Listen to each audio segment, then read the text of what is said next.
늘 우리 곁에 계시며 우리와 함께 하시고 우리의 길을 인도하시고 우리가 깨닫지 못할 때에도 우리가 하나님의 일하시는 방법을 모를 때에도 우리와 은밀하게 우리 곁에 계셔서 일하고 계시는 그 주님을 찬양합니다.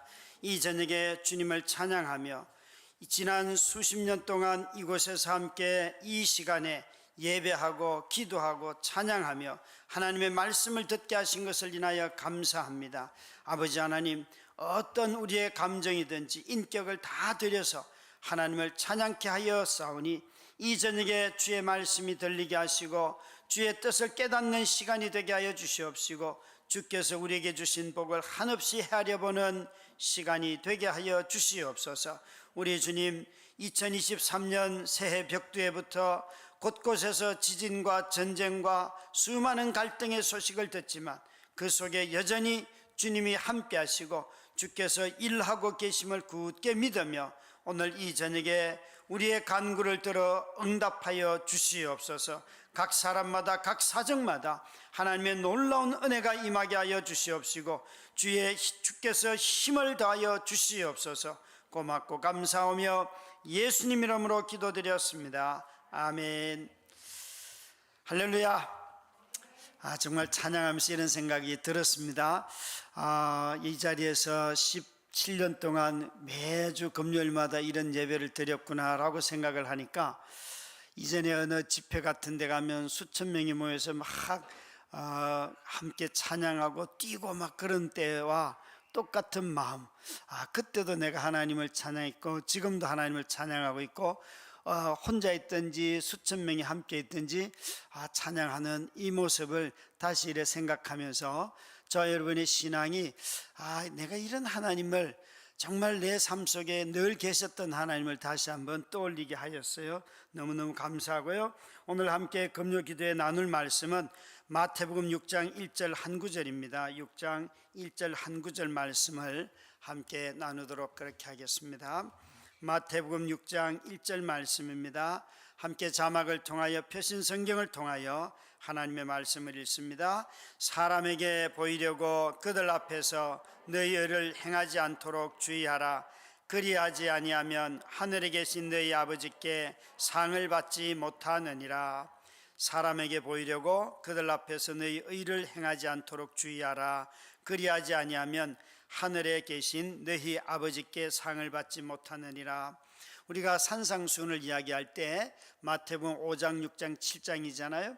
이 5장부터 시작되는 산상수훈을 가만히 보면 5장에 제일 많이 얘기한 게 뭔가 하면 새로운 율법을 완성시키신 주님이 오셨다. 그래서 주님은 율법의 완성이라는 것이에요. 살인하지 말라 하였지만 나는 미워하지 말라고 하였는데 너희들은 다 구약의 율법도 걸리지만 새 계명도 다 걸리지 않냐. 그러나 나 예수 그리스도는 와서 이 율법을 완성하였다. 그리고 난 뒤에 6장에 오면 이제 너희는 의를 행하여라 라고 하면서 기도에 관하여서 금식에 관하여서 또 구제에 관해서 우리에게 말씀을 하시잖아요. 그 의의 핵심은 일상생활 속에서 하나님의 나라를 추구하는 거예요. 그래서 이 의라는 단어를 생각할 때에 하나님과 관계 맺는 것, 이런 개념을 가지고 의를 읽어보면 어느 정도 거의 대부분 뜻이 통합니다. 그래서 의라고 하는 것은 내가 일상생활 속에서 하나님을 의식하며 사는 삶이 의예요.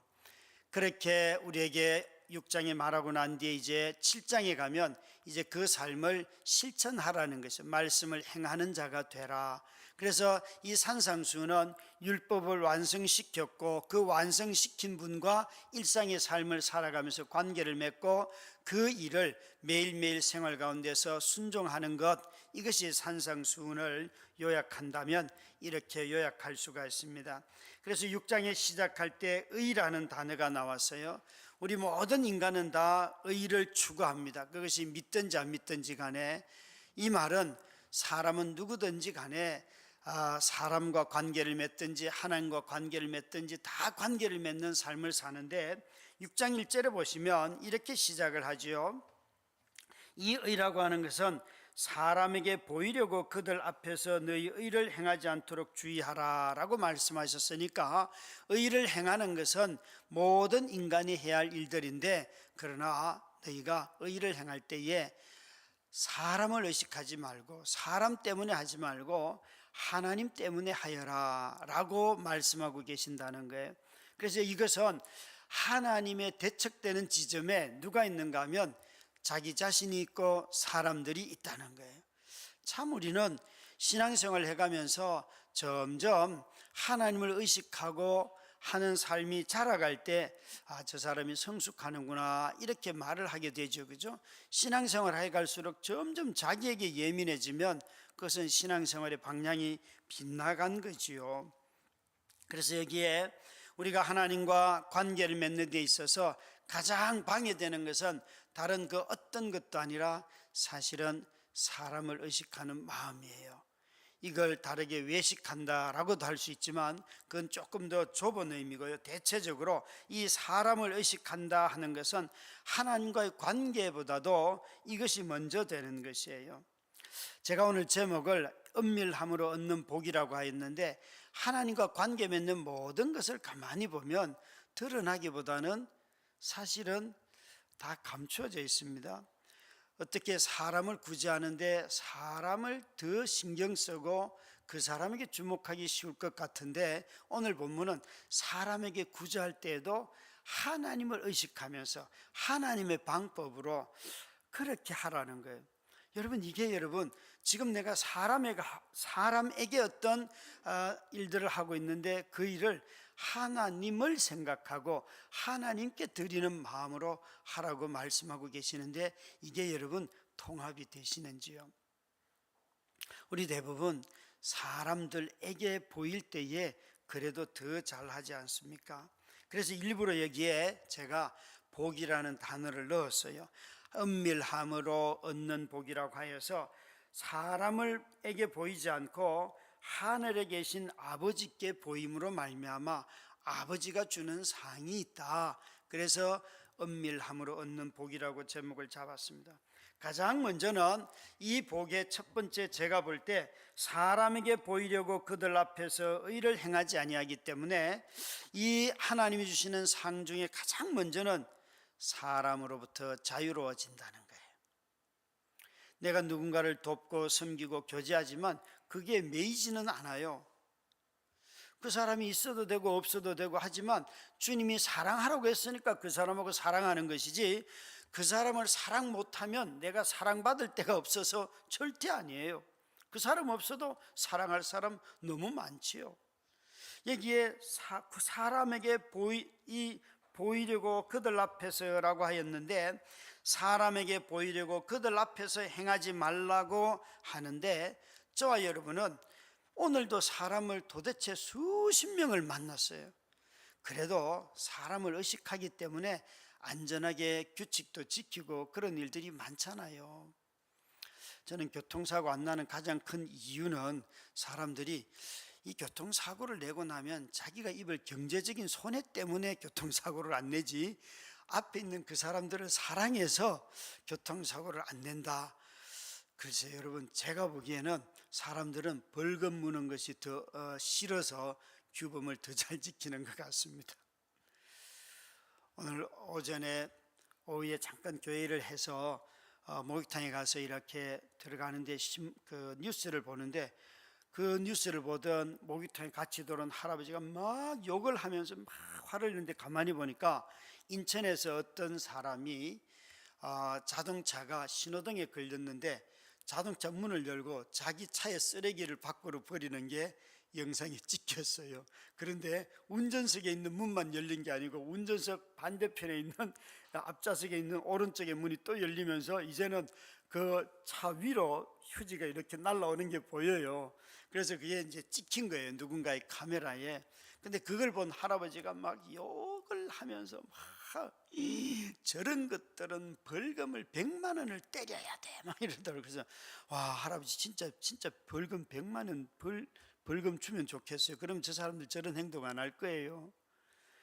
여러분, 미국 사람들이 교통규칙을 잘 지키는 이유는 벌금이 무서워서, 우리나라도 여러분 한 번 신호 위반하고 그러면 한 30만 원씩 그냥 먹이고, 그것도 자기가 있는 관할 구역에서 이렇게 뭐 조정하거나 이런 게 아니고 저 부산에 있는 법원에 가서 뭐 재판을 받으시오 이러면 아무도 안 갑니다. 여러분 다 벌금 내고 맙니다.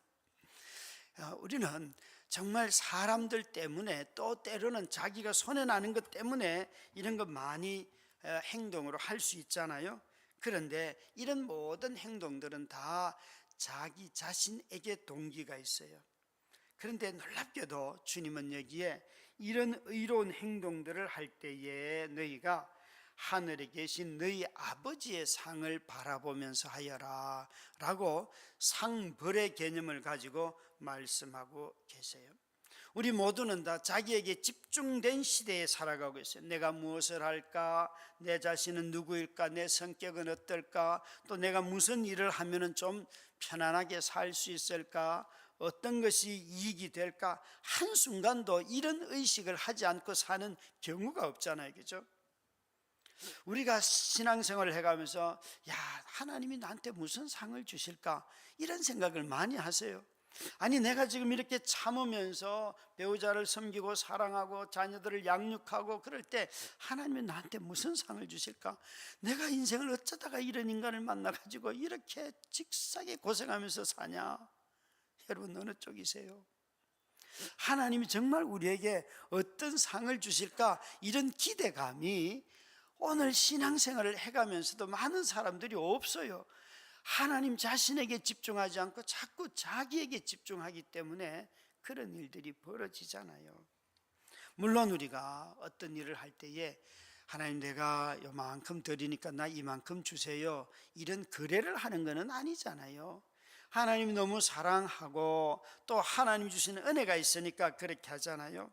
그래서 우리 모두는 다 자신에게 집중하는 이런 시대에 살아가는데, 우리가 예수를 알고 난 뒤에는 이런 질문들이 다 뒤집어지잖아요. 저도 정말 제가 공을 차는 걸 좋아했던 이유는 저하고 몸이 부딪혀서 키가 큰 사람들이 쓰러지는 걸 볼 때 그 쾌감이 있어요. 이게 어릴 때부터 저는 키가 작지만 나는 강한 사람이다, 그래서 끊임없이 저는 새벽부터 달렸어요. 저는 여러분 중학교 3학년 때까지 시골에서 컸는데 서리가 내릴 때까지 매일 냇가에 가서 냉수 마찰을 한 사람이에요. 운동장 돌고 칸트를 생각하면서 나도 운동장을 돌듯이 돌고, 시골에서 그렇게 할 이유가 없어요. 맨날 돌아다니는 게 다 산이기 때문에 굳이 아침에 일어나서 달리기 할 이유가 없거든요. 근데 저는 늘 강한 남자가 돼야 된다, 이게 제 생각이었다고요. 그래서 저는 어릴 때부터 정말 얼마나 달렸는지 몰라요. 그런데 그 이유가 공을 찰 때 빨리 달리기 위해서 지금 생각해보면 참 어리석은 것 같아요. 그래서 대학생이 되었을 때에 제가 1학년 때부터 우리 독일어과 반 대표로 나가서 공을 찼는데 지면요, 운동장에 앉아가지고 그 대학생 1학년이 울었어요. 내가 왜 졌을까? 내가 그때 공을 이렇게 찼으면 저렇게 들어가고 막 혼자 그러고 연습을 해, 막 골대 때리고 막 발로. 와, 여러분 얼마나 놀라운 거잖아요. 그런데요, 1학년 때 1학년 선배를 만나서 예수를 알게 되고 2학년 여름 방학 때 예수를 딱 믿고 나니까 질문이 바뀌어요. 내가 키가 작다가 아니고 하나님 나를 어떻게 이렇게 오밀조밀하게 만들었을까, 그런 생각부터 시작해서 그때부터 누가 나를 촌스럽다 마다 아무 그런 것으로부터 자유해지기 시작하더라고요. 시작하고 가난한 것에 대해서도 자유해지고, 내가 가난해도, 제가 죄송해요, 서울 가신 아들한테 얼마나 상처를 입었는지 제 나름대로 막 제가 얼마나 투박스럽습니까? 그렇게 고구마를 막 흙이 득득 묻은 거 어떻게 삶아갔는데, 껍질도 안 까고 삶아갔는데 그걸 안 먹더라고요. 촌놈이 그거 삶아간 건, 아니 그 모임에 그걸 삶아간 게 그게 기적이에요. 저는 집에 있으면 엄마나 누나가 다 저를 위해서 뭘 해줬지 제가 여자들 위해서 하는 건 없었어요. 그런데 예수 믿고 나니까 그런 반전이 일어나서 했는데 아무도 더럽다고 안 먹더라고요. 보니까 얼마나 상처 입었다고요. 그런 일들도 있었어요. 근데 그리스도인 공동체에 있으니까 이런 것들이 하나하나 바뀌는 거예요. 자신에 대한 평가로부터 자유로워지고, 지금은 어느 정도 설교에 대해서도 왜 평가받는 것이 두렵지 않겠습니까? 그러나 어느 정도는 자유합니다. 예수를 알고 나면 여러분, 자아감의 상실을 경험합니다. 이건 나쁜 뜻이 아니에요. 오늘날 사람들은 전부 다 예수를 믿으면 오히려 자존감이 높아집니다 라고 말하면서 마치 무슨 예수를 알아도 이 자아감의 상실이라는 말을 부정적으로 자존감이 낮다든지 불안하다든지 그런 뜻을 말하는 게 아니에요. 나의 모든 의식의 중심이 그리스도 중심으로 바뀐다는 거예요. 그래서 점점 그 의식이 그리스도 안에서 나를 이해하기 시작한다는 거죠. 그런 점에서 이 자아감의 상실은 우리 모두를 더 큰 은혜 가운데로 우리를 데려갑니다. 우리는 불안감이나 두려움이 이런 중심의 이동이 일어날 때에 분명히 우리 안에 다 차지하게 되지요. 사람들의 인정을 필요로 하지만 그것에 굶주리지는 않아요. 사람들의 반응보다는 나를 의식하기보다는 그리스도를 기대하는 마음으로 우리 삶의 중심이 옮겨가기 때문에 그렇습니다. 이것을 사람으로부터 자유해진다 하는 것이에요. 사람들을 무시한다는 뜻도 아니에요. 그래서 이런 어떤 자신의 자아감 상실이 가져오는 사람으로부터의 자유함이 어디에 있든지 간에 자기가 하고 싶은 것 하고 하기 싫을 때는 거절할 수 있는 힘도 주는 것이고요. 또 올바르게 주장할 수도 있고 서로 타협할 수도 있고 서로 의견을 나눌 수 있잖아요. 누군가 내 의견을 반대한다고 해서 굳이 화낼 이유가 없잖아요. 그죠?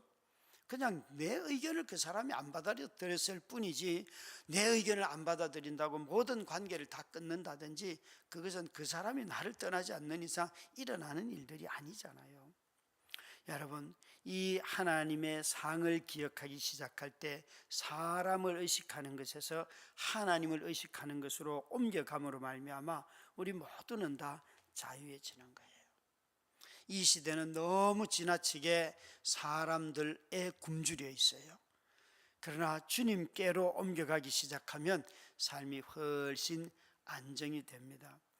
저는 자주 우리들이 나를 알려고 애를 쓰는데 여러 심리학적인 도구들을 통해서 알아가는 것 중요합니다.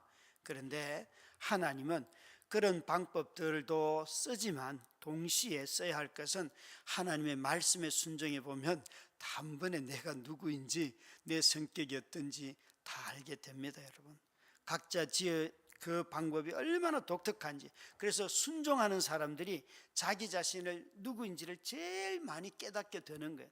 말씀 앞에서 자기를 비추기 때문에 말씀은 의사들이 또 어떤 그 시대가 옳다라고 하는 것조차도 다 말씀은 뒤집어 놓을 수도 있어요.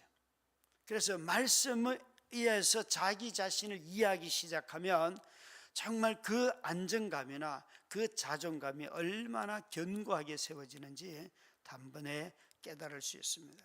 이것이 가장 큰 복이에요. 두 번째로 누리는 복은 하나님께 주목하는 것이에요. 사람에게 주목하지 않으니까 당연히 하나님에게 주목하죠. 오늘 본문은 하늘에 계신 너희 아버지께 상을 받지 못하느니라 하였는데, 이 사이에 무엇이 있는가 하면 사람에게 너희 의를 행하지 않도록 주의하라. 자신의 행동들을 주의하잖아요. 그죠? 이 주의함이 왜 나오는가 하면 더 놀라운 것은 하나님 아버지를 의식하기 때문에, 그래서 하나님께 주목하는 것, 이것이 우리 삶에 지배하기 시작해요. 저는 간증을 이전에는 참 많이 했어요. 간증을 하다 보면 간증하는 사람들은 전부 다 이렇게 말하잖아요. 나 자신을 드러내지 않고 하나님을 드러내게 해달라고. 여러분, 간증의 구조가, 간증은 자기 자신의 삶 속에 나타난 하나님을 이야기해야 되기 때문에 두 개가 다 있어요. 자기 삶을 이해해야 되고 그 속에 일하신 하나님을 이해해야 되기 때문에 자기 삶을 얘기하지 않을 수가 없어요.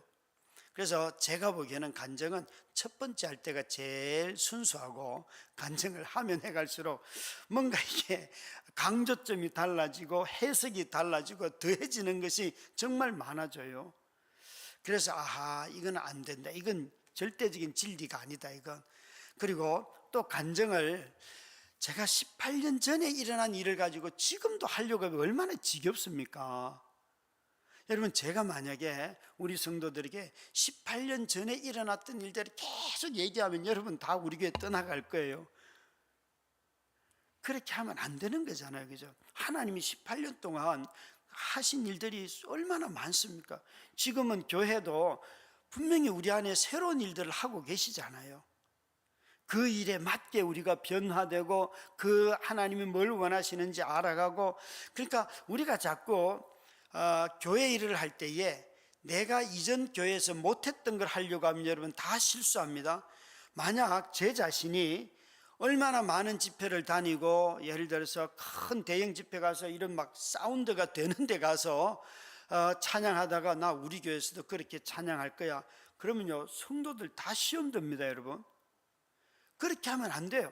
그건 그 장소에서는 맞는 거지만 여기서 일하시는 하나님을 발견하고 우리가 그 하나님이 무엇을 원하는가, 이것을 깨닫고 거기에 맞춰서 하는 거예요. 근데 사람들은요, 일을 맡겨보면요 전부 다 자기가 이전에 못했던 걸 자꾸 하려고 하는 경향이 있어요. 그거보다 먼저 겸손하게 하나님께 물어야 해요.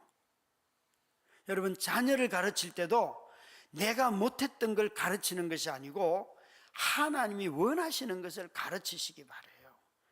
그래야지만 자기 자신으로부터 자유하게 되고 자녀들을 잘 살피게 되어 있어요. 잘 살피게 되어 있어요. 여기에 하나님께서, 저도 그런 점에서 간증을 내려놓게 되었어요. 나를 드러내지 않고 하나님을 드러내게 해달라고 아무리 기도해도 이미 간증하는 사람이 자신의 삶을 통하여 드러난 하나님을 이야기하기 때문에 이것은 자기 삶을 말하지 않을 수가 없어요. 그래서 사실은 간증은 굉장히 난이도가 높은 거예요. 이건 균형이 아주 잘 맞아야 돼요. 만약 이렇게 생각해 보면 쉬워요. 간증을 자기는 하나님의 잘 증거하게 해달라고 하고 딱 내려왔는데 다 보면서 와, 목사님 진짜 대단하십니다, 이렇게 말해요. 나는 실컷 예수 그리스도가 얼마나 위대한가, 하나님이 내 삶 속에 얼마나 큰 일을 하셨는가, 막 이 얘기를 실컷 했다고 생각했는데 내려오자마자 만나는 사람들은 전부 다 목사님 참 대단하십니다, 이렇게 말할 때 딱 그때 느끼는 그 자괴감이 있어요. 아, 오늘도 틀렸구나. 저 사람들은 내가 뭐라고 말해도 그냥 내가 무엇을 했는가를 듣고 있구나, 그런 생각들을 하게 돼요. 그런 점에서 사람들에게 보이려고 그들 앞에서 의를 행하지 않도록 주의하라 하는 이 말씀이 사람 앞에서와 하나님 앞에서가 대조를 이루고 있다는 것을 잘 기억해야 합니다. 한 번은 저는 제가 사례를 받아서 도대체 얼마를 헌금을 하는가, 또 얼마나, 그러니까 교회에 헌금하는 것 말고 바깥으로 뭐 구제하고 선교사들 보내고 이런 거 있잖아요, 그죠? 쭉 하는데 아내가 화를 냈어요. 저한테 화를 냈어요. 왠가 하면 교회로 하는 11조와 감사헌금 말고 바깥에다 선교사님들 무슨 단체 헌금하고 이런 게 거의 한 40만 원, 그러니까 하여튼 11조와 감사헌금 다 더하면 한 100만 원 이상 되는 매달 이런 일들이 있었어요. 그러니까 아내가 나는 못 산다 이러는 거예요. 그래서 근데 제가 이렇게 말했어요. 아니, 내가 가르쳐서 선교사 갔는데 쟤들 후원 안 해주면 누가 해주냐. 근데요, 어느 날 그 고린도전서 13장 사랑장의 시작이 이렇게 되어 있어요. 사랑으로 하지 않는 모든 것은 아무것도 아니며 울리는 꽹과리 소리밖에 안 되며 nothing이라고 그러잖아요, 그죠? 그래서 제가 앉아가지고 내가 지금 이걸 사랑으로 하나 율법으로 하나 돌아보면 다 율법이에요. 내가 가르쳤으니까 그래도 좀 도와줘야지, 부담스러워요. 그래서 내가 사랑으로 하지 않는, 자발적으로 하지 않는 거 다 없애보니까요, 정말 다 없애겠더래. 교회에 드리는 거 외에는 다 그냥 다 꺼버렸어요. 얼마나 마음이 불편한 줄 아세요? 차라리 율법으로 하는 게 훨씬 좋아요. 뭔가 내가 가르친 대로 하고 있다는 생각. 여러분, 삶을 살 때에 사랑으로 하지 않는 것 한번 다 지워봐요. 어떤 일이 벌어지는가. 주님은 자원해서 기쁨으로 내가 정말 사랑으로 해라 말씀하세요. 이런 원칙들은 너무 중요한 거예요. 우리 모두는 다 그러지 못할 때가 너무 많죠. 이런 식의 경건함은 때로는 배우자에게 큰 곤감을 주잖아요. 배우자가 얼마나 가정생활에 어려워하는데도 나는 경건해. 그래서 그냥 그런 행동 자체가 아내를 정죄하는 그런 저의 행동이었단 말이죠. 이런 건 다 사랑이 아니에요. 여기에 의라는 대신에 자랑이나 유명세, 이런 거, 명성 이런 걸 넣어봐요. 사람에게 보이지 아니라고 그들 앞에서 너의 자랑을 가지고 행하지 않도록, 너의 유명세를 가지고 행하지 않도록 주의해라. 그의 의미가 통합니다. 여러분, 성경은, 신약 성경은 자기 자랑을 우상숭배로 거의 봅니다. 바울은 이렇게 말합니다. 나는 예수 그리스도만 자랑하리라. 나의 어떤 신앙적 경험도 자랑하지 않겠다. 만약 자랑한다면 내가 예수님 때문에 겪었던 고통과 눈물과 아픔과 사람들로부터 받았던 비난과 모든 고난에 대해서는 내가 자랑할 수 있지만 삼청천을 경험한 거라든지 이런 것은 나는 자랑하지 않겠다.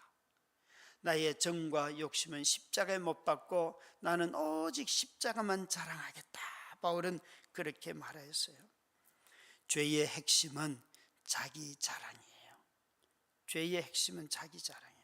자기 자랑은 구원 못 받아요. 자기를 자랑하는, 예수의 십자가를 자랑하는 것이 구원이고 하나님의 의잖아요. 그래서 오늘 이 본문에 이 구제를 할 때, 나눔을 할 때에 너희가 하나님이 상 주신다는 것을 기억하고 해라 말씀을 하시잖아요. 지난해에도 저희들이 나눔 헌금이 한 3천만 원 가까이 나왔잖아요. 그죠? 지난 보고 맞죠? 그거 보면서 제가 깜짝 놀랐어요. 교회에서 재정을 헌금을 가지고 운영하면서 나눔 헌금 계획한 것은 사실은 2천만 원 정도였어요. 그런데 성도님들이 서로 간에 그냥 목적 헌금으로 누군가를 전달해 달라고 준 돈의 액수가, 이건 교회 예산에 들어오지 않는 돈이죠. 그 돈이 3천만 원이 성도들이 한 해 동안 서로 주고받았어요.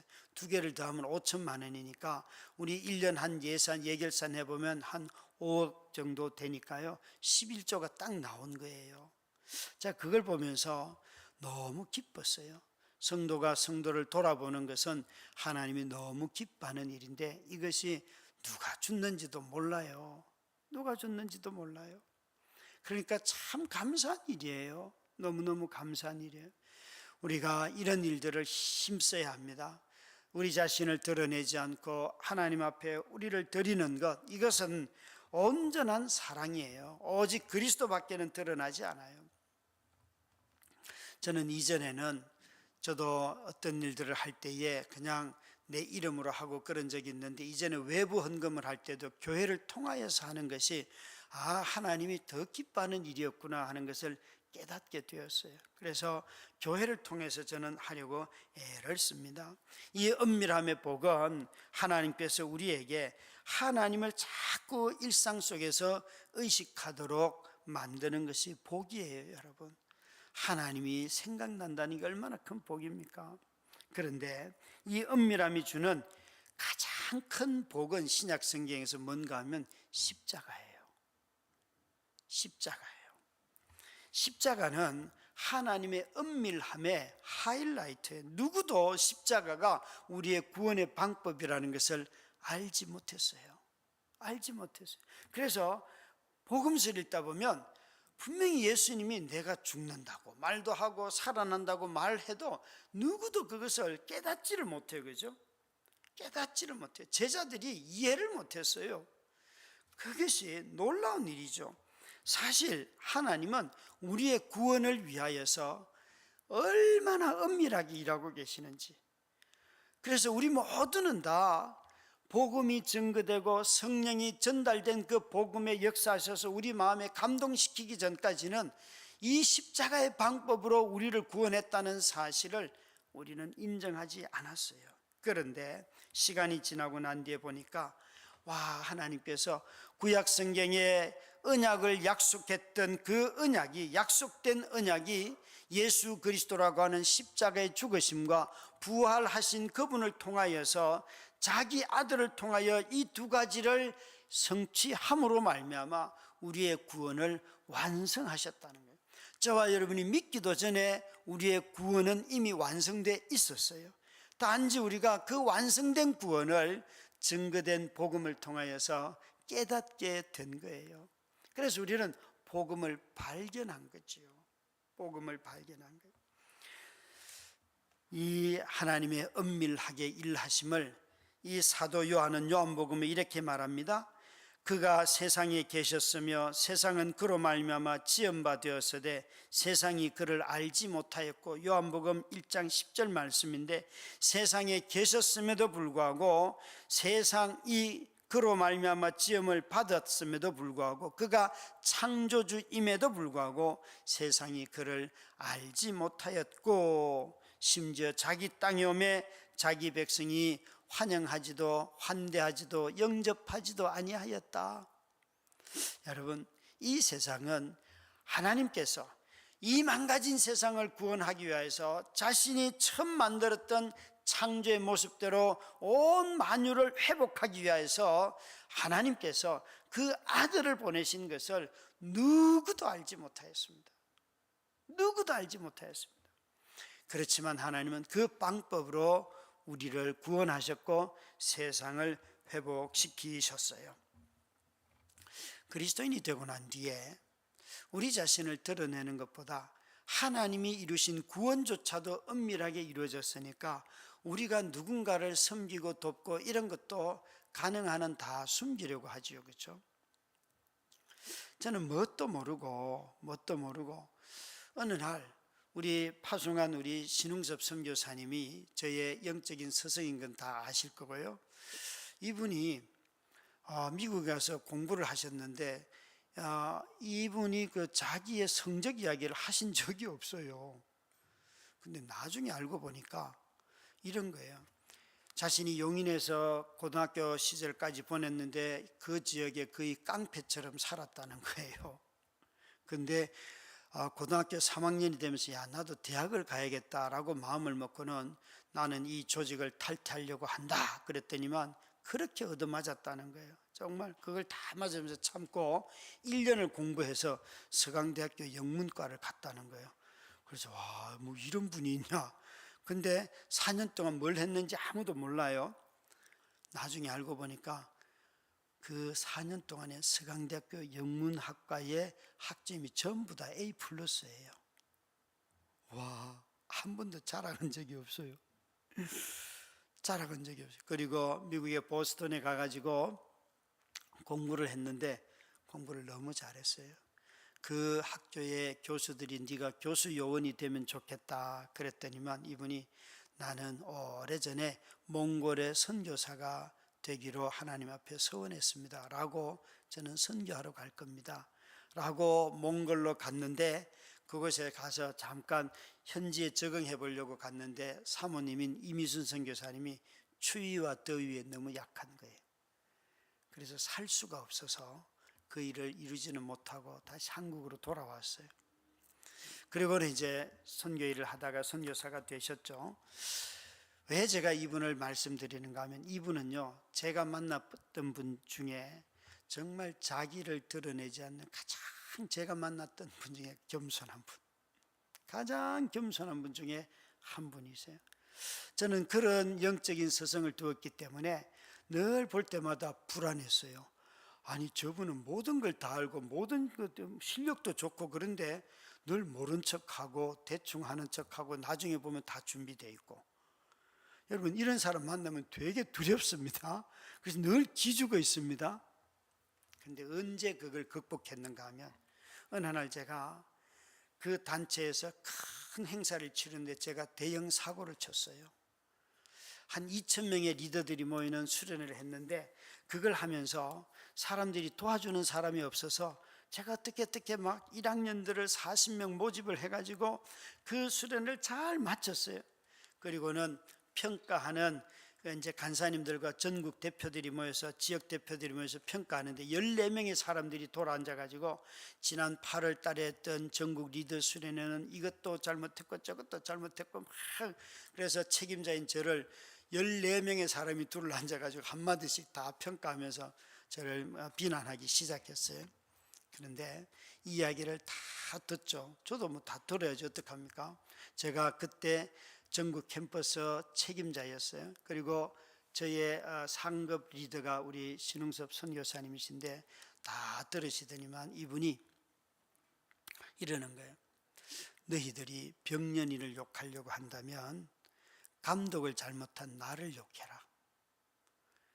내가 감독을 잘못해서 이건 병년이가 자기 혼자서 이 대회를 누구도 도와주지 않는데 저렇게 1학년들을 어떻게 끌어모아 가지고 자기가 2주일 동안 합숙훈련하면서 저렇게 준비해서 했는데 너희들이 욕을 하려면 감독 잘못한 나를 욕해라 이러는 거예요.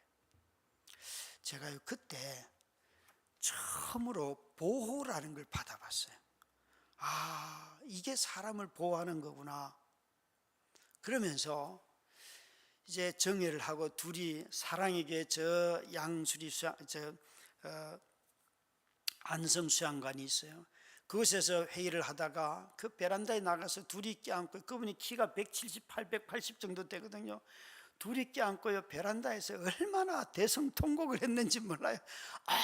울면서 내가 잘못해서 대표님이 그런 욕을 당해서 여러분, 아니야, 내가 너를 보호해주지 못해서 미안해. 내가 너를 감독을 못해줘서 미안해. 근데 그때 제가 이런 결심을 하게 되더라고요.